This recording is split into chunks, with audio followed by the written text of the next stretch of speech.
Hello दोस्तों, आप सभी का स्वागत है आपके अपने परिवार ऑनलाइन स्टडी ऑफिशियल में। मैं हूं आलोक सिंह आतिश और आज के इस वीडियो सेशन में हम लोग बात करने वाले हैं ग्रेविटेशन के चौथे पार्ट की। जी हाँ दोस्तों, इससे पीछे के वीडियो सेशन में हम लोगों ने द्रव्यमान और भार को देखा था, जहाँ पे द्रव्यमान और भार को हम लोगों ने सिर्फ और सिर्फ डिफाइन करा था और कुछ इंपॉर्टेंट फैक्ट को समझा था। दोस्तों, आज के इस वीडियो सेशन में हम लोग किसी भी वस्तु या व्यक्ति का लिफ्ट में भार क्या होता है उस चीज़ को डिस्कस करेंगे। तो आइए बिना अपने समय को गंवाए हुए शुरू करते हैं आज के इस सेशन की और देखते हैं एग्जाम रेलेवेंट क्या कुछ सीख पाते हैं। दोस्तों, हम लोगों ने इससे पीछे के सेशन में किसका चर्चा कर रहे थे सर? तो भार का चर्चा किया था। किसका? भार का, वेट का। और हम लोग ने क्या देखा था कि सर वेट जो होता है, भार जो होता है वो क्या होता है सर? तो किसी वस्तु के द्रव्यमान और उस वस्तु पर लगे गुरुत्वीय त्वरण के गुणनफल को हम लोग क्या कहते हैं? भार कहते हैं। और भार को हम लोग किससे रिप्रेजेंट करते हैं? W से रिप्रेजेंट करते हैं और लिखते हैं W = mg। क्या लिखते हैं हम लोग? W = mg। और हम लोगों ने ये भी देखा था कि जो भार होता है वो एक प्रकार का बल भी है। भार क्या है सर आपका? एक प्रकार का बल भी है, फोर्स भी है। और आपने देखा था कि सर भार का भी जो यूनिट होता है वो यूनिट क्या होता है सर? न्यूटन होता है। क्या होता है? न्यूटन होता है।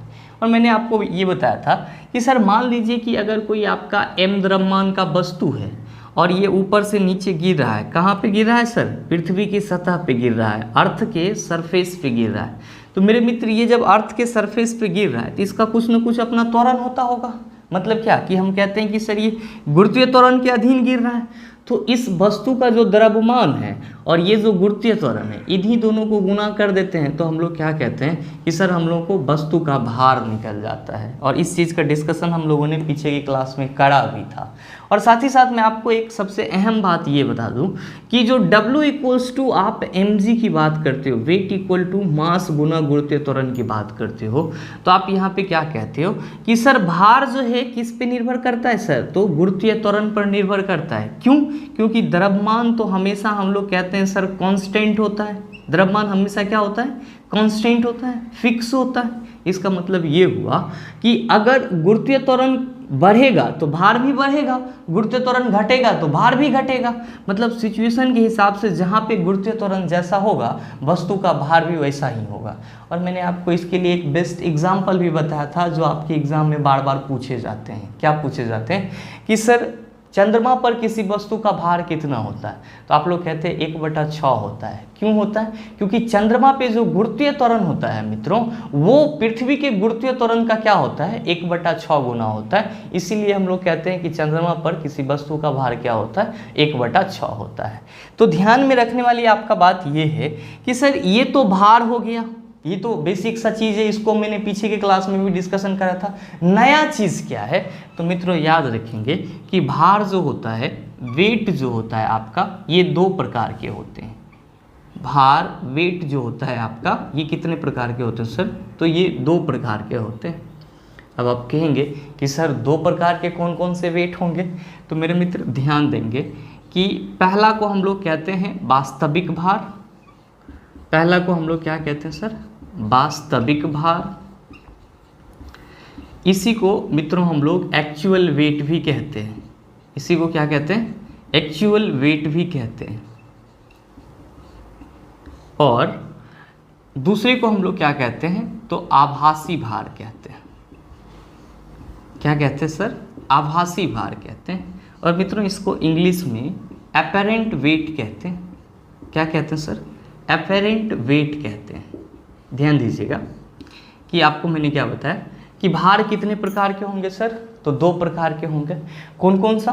पहला होगा वास्तविक भार और दूसरा कौन सा होगा सर? आभासी भार, अपैरेंट वेट। एक्चुअल वेट और अपैरेंट वेट। अब आप लोग अपना दिमाग लगाना शुरू कर दिए होंगे कि सर एक्चुअल वेट किसको बोलेंगे? तो ध्यान दीजिए यहाँ पे एक छोटा सा एग्जांपल कि मान लीजिए कि ये आपका एक अर्थ सतह है, अर्थ का सरफेस है और इस पे कोई वस्तु रखा हुआ है। इस पे कोई वस्तु क्या है सर? रखा हुआ है। तो आप जरा सा ये बताओ कि जब ये वस्तु इस पे रखा हुआ है तो आपको इतना तो मालूम होगा कि सर पृथ्वी हर वस्तु पे क्या करती है सर? कि अपना एक बल लगाती है। पृथ्वी क्या करती है सर, हर वस्तु पर अपना एक बल लगाती है। कोई वस्तु ऐसे भी रखा हुआ है तो उस पर भी गुरुत्व बल लग रहा है, जैसे हम अभी खड़ा हैं तो मेरे पे भी गुरुत्व बल लग रहा है, हर चीज़ पे गुरुत्व बल लग रहा है। तो अगर पृथ्वी पर किसी वस्तु पर, ध्यान देंगे कि अगर पृथ्वी पर किसी वस्तु पर गुरुत्व बल के अलावे और कोई बल कार्य नहीं कर रहा हो, गुरुत्व बल के अलावे कोई और बल कार्य नहीं कर रहा हो, तो इस स्थिति में जो वस्तु का भार होता है वो वास्तविक भार कहलाता है। तो मित्रों आप डेफिनेशन लिख सकते हैं वास्तविक भार का, क्या लिख सकते हैं कि पृथ्वी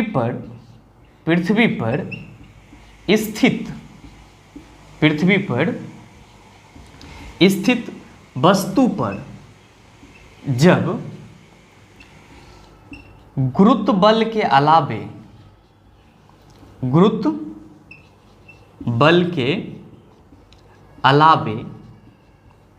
कोई और बल कार्य नहीं कर रहा होता है, कोई और बल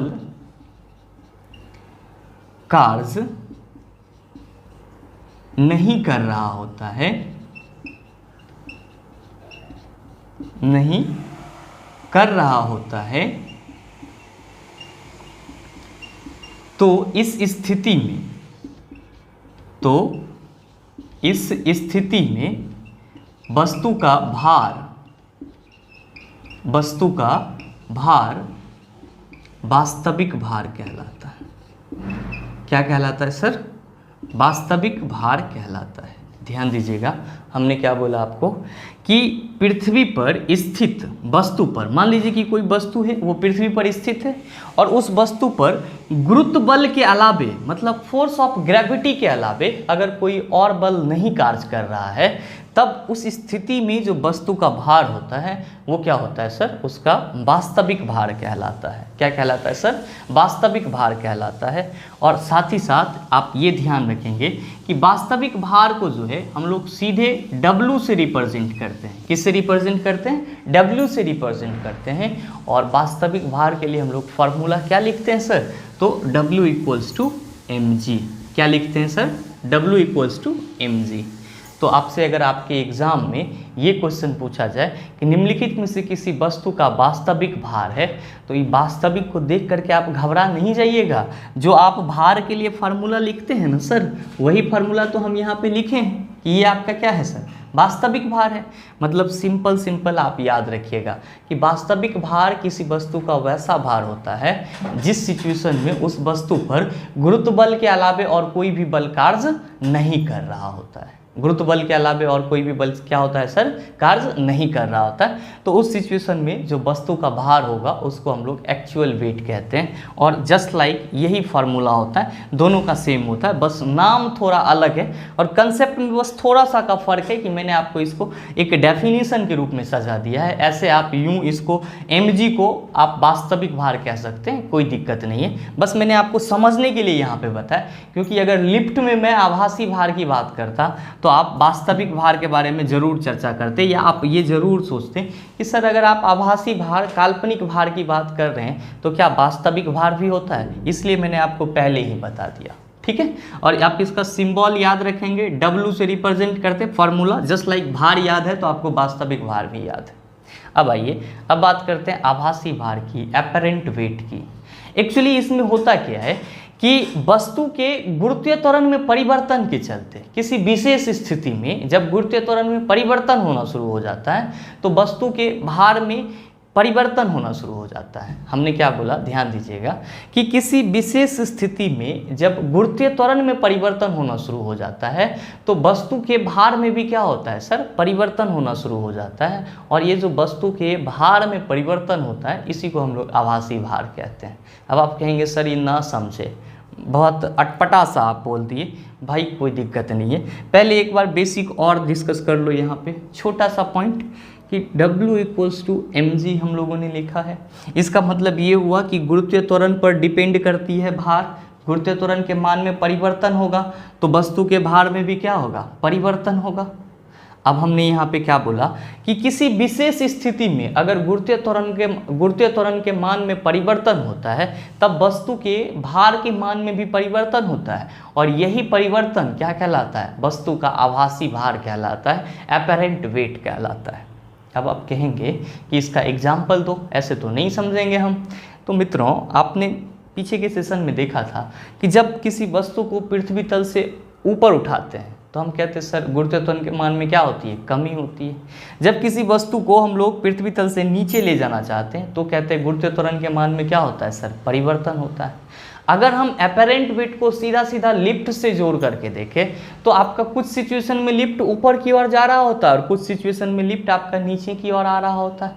मतलब गुरुत्वीय त्वरण के मान में बदलाव होते रहता है। इसीलिए उस लिफ्ट में जो खड़ा व्यक्ति होता है या उस लिफ्ट में जो वस्तु रखा हुआ रहता है उसके भार में भी क्या होता है? परिवर्तन होते रहता है, और इसी परिवर्तन को हम लोग क्या कहते हैं? आभासी भार कहते हैं। उम्मीद करते हैं कि अब आप समझ गए होंगे। अच्छा, अब आप कहेंगे कि सर इसका डेफिनेशन कैसे लिखें हम? तो ध्यान रखिएगा कि इसका डेफिनेशन की जब आप बात करेंगे तो बिल्कुल ही छोटा सा डेफिनेशन आपको लिखना है। क्या? कि किसी विशेष स्थिति में जब g के मान में, अब देखिए यहाँ पे g के मान हम सीधे लिख दे रहे हैं, गुरुत्वीय त्वरण बड़ा लंबा सा वर्ड हो जाएगा तो फिर टाइम आपका ज़्यादा किल होगा, इसीलिए मैं यहाँ पे सिर्फ लिख दे रहा हूँ। जब g के मान में चेंजिंग होता है तो वस्तु के भार में भी परिवर्तन होता है। तो वस्तु के भार में भी परिवर्तन होता है। वस्तु के भार में भी क्या होता है सर? परिवर्तन होता है, और यही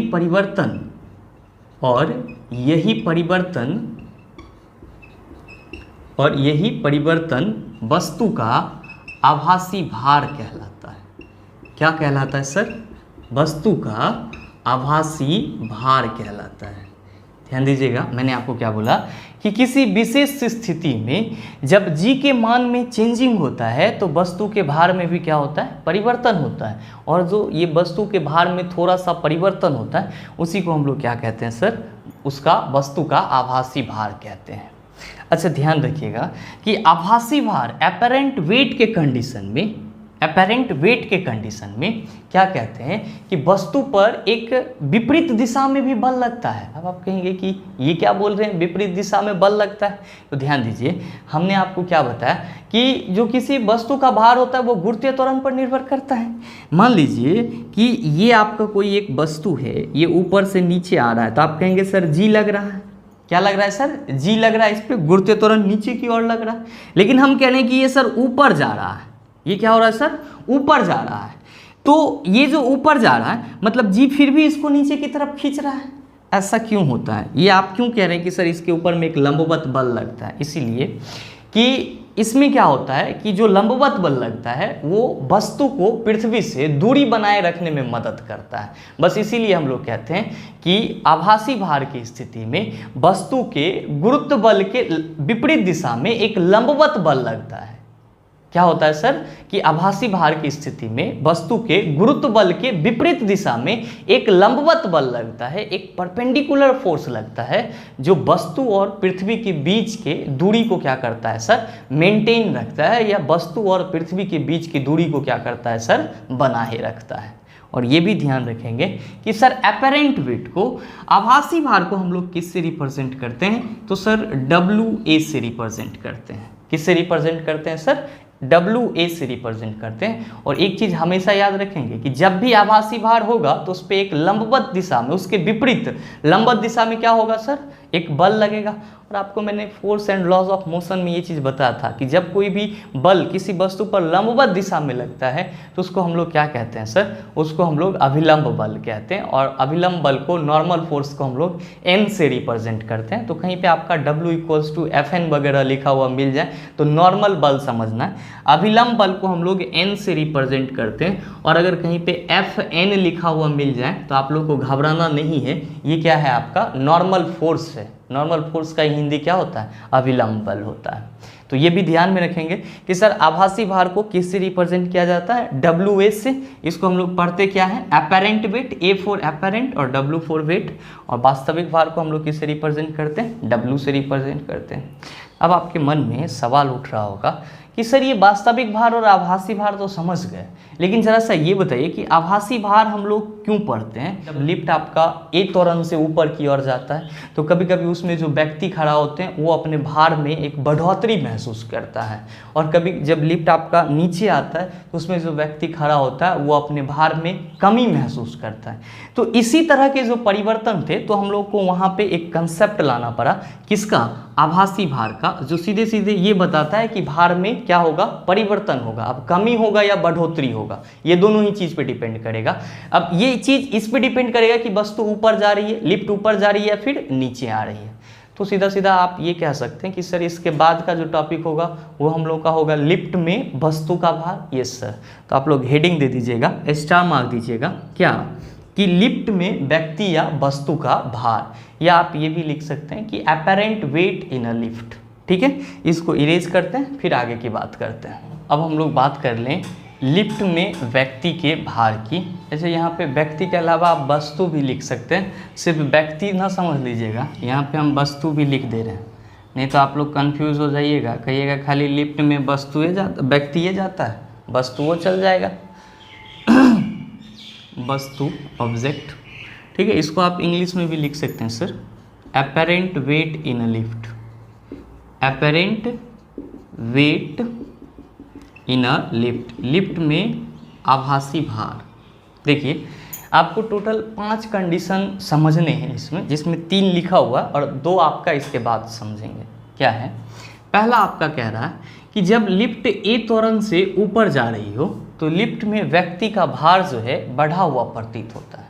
आप कैसे समझेंगे इसको, तो ऐसे समझिए कि ये मान लीजिए कि आपका एक लिफ्ट है, ठीक है सर, ये आपका एक लिफ्ट है और इसमें कोई व्यक्ति खड़ा है, ये मान लीजिए कि खड़ा है, ठीक है, और कह रहा है कि लिफ्ट जो है A त्वरण से ऊपर की ओर जा रही है। क्या हो रहा है सर, A त्वरण से ऊपर की ओर जा रही है। तो मित्रों आप सबों को पता है कि ये ऊपर की ओर भले ही जा रही है, लेकिन इसको पृथ्वी क्या चाह रही है सर, अपनी ओर खींचना। मतलब क्या कि ये A त्वरण से ऊपर जा रही है, जबकि इसको गुरुत्वीय त्वरण क्या कर रहा है सर, नीचे की ओर खींच रहा है। और ध्यान रखिएगा कि इसमें जो व्यक्ति है उसका द्रव्यमान कितना है सर, m है। व्यक्ति जो है उसका द्रव्यमान कितना है सर, m है।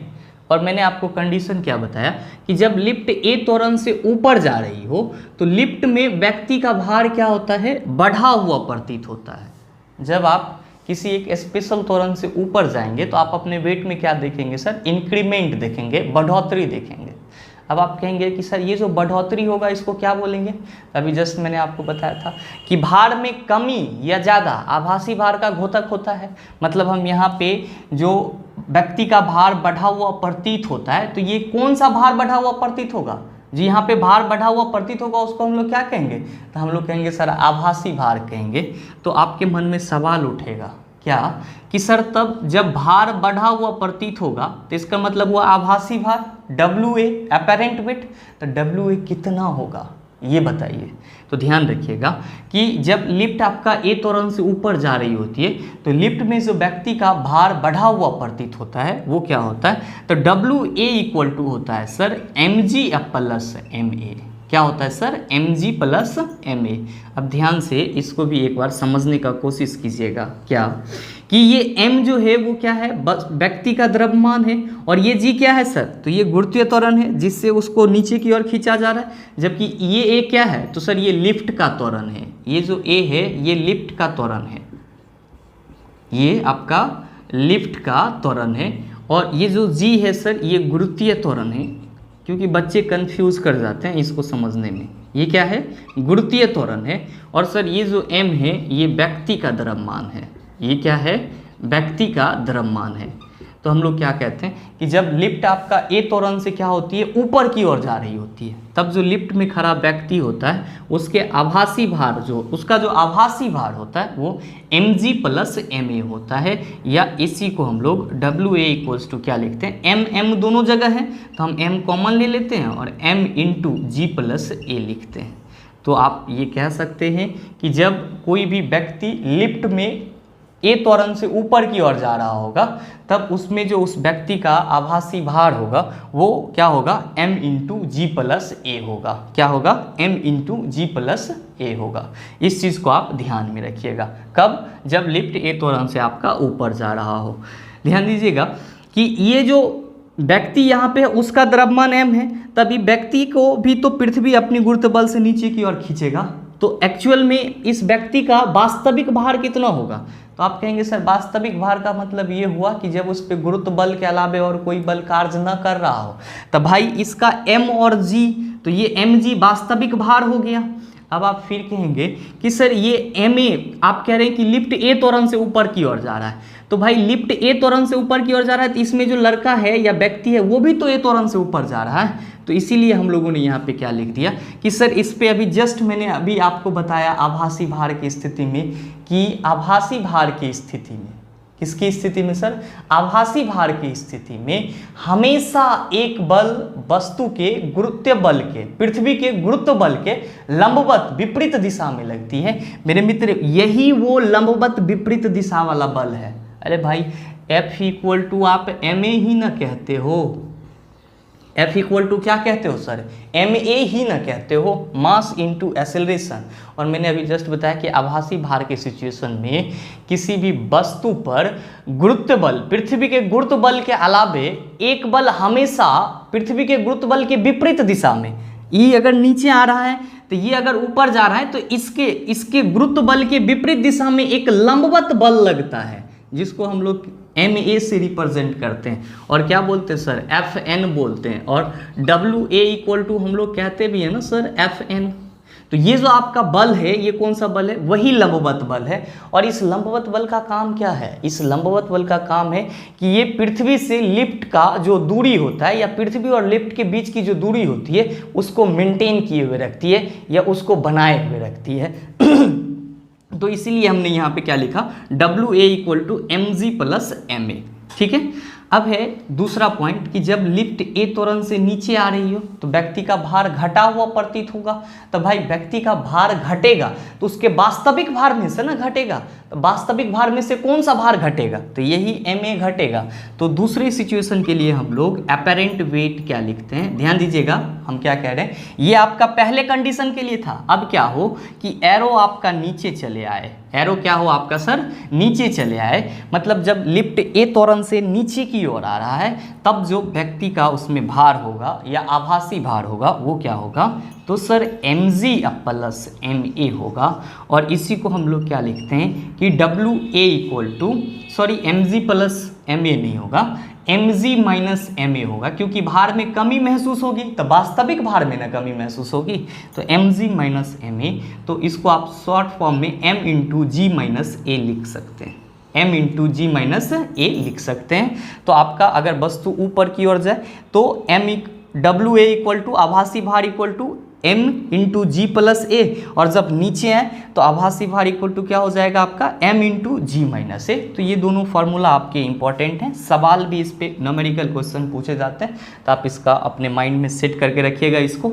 नेक्स्ट बात करते हैं कि जब लिफ्ट एक समान वेग से ऊपर या नीचे जा रही हो तो व्यक्ति के भार में कोई परिवर्तन नहीं होता है। जी हाँ दोस्तों, इस चीज़ को आप ध्यान में रखिएगा कि जब आपका लिफ्ट क्या हो कि एक समान वेग से या तो ऊपर जा रही हो या फिर एक समान वेग से नीचे आ रही हो, दोस्तों आप सबों को पता है कि एक समान वेग की जब भी बात करेगा तो उसमें त्वरण उत्पन्न नहीं होगा, और त्वरण उत्पन्न नहीं होगा तो बल नहीं होगा, और जब बल ही नहीं उत्पन्न हो रहा है तो हम फिर आभासी भार और वास्तविक भार की तुलना कहाँ से करेंगे? क्योंकि आभासी भार की तुलना तो हम तब करते हैं ना जब उस पे वस्तु पे गुरुत्व बल की विपरीत दिशा में लंबवत बल लगे। तो यहाँ पे एक समान वेग से वो ऊपर जा रहा है और एक समान वेग से नीचे आ रहा है, मतलब वेग में कोई परिवर्तन नहीं हो रहा है, त्वरण भी नहीं उत्पन्न हो रहा है। आपने पढ़ा था पीछे की क्लास में मोशन इन टाइम में कि एक समान वेग में वस्तु में कोई त्वरण उत्पन्न नहीं होता है। तो इसीलिए हम लोग क्या कहते हैं कि जब लिफ्ट एक समान वेग से ऊपर या नीचे जा रही होगी तो उसके भार में भी क्या होगा, वस्तु के आभासी भार में भी या वस्तु के भार में कोई परिवर्तन नहीं होगा। तो ये आपका 3 इंपॉर्टेंट पॉइंट है। आगे आपके 2 और इंपॉर्टेंट पॉइंट हैं, आइए उसको भी देख लेते हैं। पहले इसको इरेज कर देते हैं। नेक्स्ट कंडीशन क्या कहता है, आपका चौथे नंबर का पॉइंट, जब आप लिफ्ट में व्यक्ति के भार की बात करते हो तो क्या कि यदि नीचे आते वक्त लिफ्ट की डोरी टूट जाए तो वह मुक्त वस्तु के भांति नीचे गिरेगी। मतलब जब कोई लिफ्ट नीचे आ रहा है और क्या हो सर कि उसका जो डोरी है, रस्सी है, वो टूट जाए तो क्या होगा, तो क्या होगा कि वस्तु मुक्त वस्तु के भांति नीचे गिरेगी आपका लिफ्ट, और उसमें जो व्यक्ति होंगे उसका जो भार होगा वो क्या होगा, शून्य प्रतीत होगा। आप कहेंगे कैसे होगा? तो देखिए कि जब कोई भी चीज़ मुक्त वस्तु की भांति नीचे गिरेगी तो उसका जो त्वरण होगा वो गुरुत्वीय त्वरण के बराबर हो जाएगा। क्योंकि कोई भी वस्तु अगर मुक्त रूप से नीचे गिरती है तो पृथ्वी के गुरुत्व के अधीन गिरती है। तो सेम चीज़ होता है, क्या मैंने यहाँ पे लिखा भी है कि यदि नीचे आते वक्त लिफ्ट की डोरी टूट जाए तो वह मुक्त वस्तु के भांति नीचे गिरेगी, फ्री फॉल ऑब्जेक्ट के भांति नीचे गिरेगी, और इस कंडीशन में जो उस वस्तु का त्वरण होगा वो पृथ्वी के गुरुत्वीय त्वरण के बराबर होगा, और वस्तु का भार क्या होगा सर, शून्य प्रतीत होगा। आप कहेंगे कैसे शून्य प्रतीत होगा? तो देखिए जब नीचे आएगा कोई आपका लिफ्ट, जब नीचे आ रहा होगा तो उसमें व्यक्ति का भार क्या होगा, तो आप कहेंगे सर कम ही होगा व्यक्ति के भार में। तो WA इक्वल टू आप कहते हैं ना mg माइनस ma, यही ना कहते जब कोई लिफ्ट आपका नीचे की ओर आ रहा होता है। आप यहाँ पे क्या करें कि यदि रस्सी टूट जाए और मुक्त वस्तु के भांति लिफ्ट गिरे तो जो त्वरण है वो किसके बराबर हो जाएगा, लिफ्ट का त्वरण गुरुत्वीय त्वरण के बराबर हो जाएगा। तो हम यहाँ पे ये लिख सकते हैं क्या, WA equal to mg minus, जब आपका लिफ्ट का त्वरण भी गुरुत्वीय त्वरण के बराबर है तो हम ma की जगह पे यहाँ पे g क्यों न रख दें, क्योंकि जब हम कह रहे हैं कि इस कंडीशन में लिफ्ट का त्वरण और गुरुत्वीय त्वरण बराबर हो जाएगा तो WA equal to mg minus mg, ये दोनों क्या हो गया सर, कैंसिल हो गया। WA इक्वल टू क्या हो जाएगा, 0।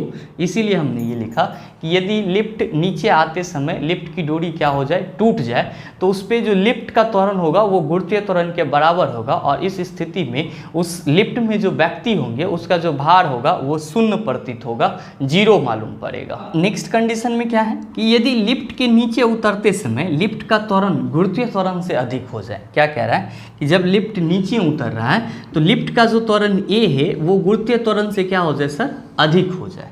तो क्या होगा कि जो लिफ्ट में खड़ा व्यक्ति होगा वो लिफ्ट के छत से जा टकराएगा। इस चीज़ को आप ध्यान में रखिएगा, कभी कभी आपके एग्जाम में क्वेश्चन इससे पूछ भी लिया जाता है कि जब क्या हो कि नीचे उतरते समय लिफ्ट का जो त्वरण है वो गुरुत्वीय त्वरण से अधिक हो, तो उस स्थिति में व्यक्ति जो होगा वहाँ पे आपको 4 ऑप्शन दे दिया रहेगा। एक ऑप्शन ये भी रहेगा कि व्यक्ति लिफ्ट के छत से जा टकराएगा, जहाँ पे लिफ्ट के छत से जा टकराएगा लिखा हुआ रहेगा ओकरा टिक कर दीजिएगा, वही आपका सही आंसर होगा। तो ये आपके 5 कंडीशन है लिफ्ट में व्यक्ति के आभासी भार के बारे में, जिसको आपके अपने माइंड में सेट करके रखना है, ताकि अगर इससे कभी एग्जाम में क्वेश्चन पूछे जाए तो आप उसका जवाब आसानी से दे सके। दोस्तों इसके बाद हम लोग बात करेंगे किसी भी वस्तु के गुरुत्व के अधीन गिरने पर उसके लिए हम लोग समीकरण क्या लिखते हैं, महत्तम ऊंचाई कैसे निकालते हैं, समय कैसे निकालते हैं। लेकिन इन सारी चीज़ों का चर्चा करेंगे हम लोग इसके अगले पार्ट में। उम्मीद करते हैं कि यहाँ तक की सारी चीज़ों को आप अच्छे से समझ पाए होंगे और इससे संबंधित जो क्वेश्चन मिलेंगे आप उसका आसानी से हल निकाल लेंगे। तो मिलते हैं अगले वीडियो सेशन में, तब तक के लिए best of luck, thank you, have a nice day.